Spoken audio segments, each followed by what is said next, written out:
primary care physician, and he got checked out, and the physician said, you've got a pretty good hernia there. He said, I need to recommend you to a physician that can take care of that for you. And so he did, and he made the appointment, and this man went to the physician for his appointment. And as he got there, he was about 15, 20 minutes early. He was the first appointment of the day, and he thought, well, if office is probably not even open. He walked to the door and turned the knob, and sure enough, it opened. He walked in, and the physician was sitting behind a desk reading a book.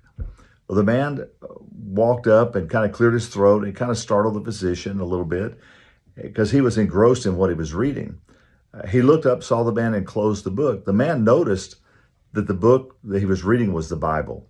So he asked the physician, kind of tongue-in-cheek, he said, so does that help you before or after the surgery? And the physician looked at him and said one word, during. It helped him during the surgery. Well, I can tell you this. I believe that as we read God's word and we live into God's word, or allow God's word to live into us, it does guide our feet. It does guide our path, because Psalm 119, 105 says, your word is a lamp to guide my feet and a light for my path. The question is, are we reading God's word and putting it into practice? It's one thing to read and not put it into practice. It's another thing to read and then put it into practice. It does become a light for our path. It does give us guidance, because we're going to be following some light. And that light that we follow may be a very self-centered light. It may be something that is very selfish in its intent, and it will lead us down a path that is not very smooth. What is right is relevant to what we want in that kind of light. When you read God's word, it's a much different kind of light. It's a light that says human beings were created by God, and they have value. All human beings have value.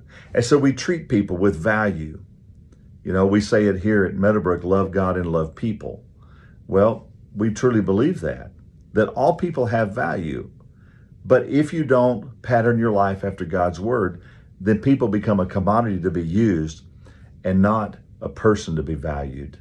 And so how often do you read God's word, and how often do you incorporate God's word into your life? Because that is your path. And I pray that you allow God's word to be the light for your path, that it will guide your feet. It's just a thought. Thanks for joining me today. Looking for a great church? Come on down to Meadowbrook. We'd absolutely love to have you. God bless you and have a fantastic week.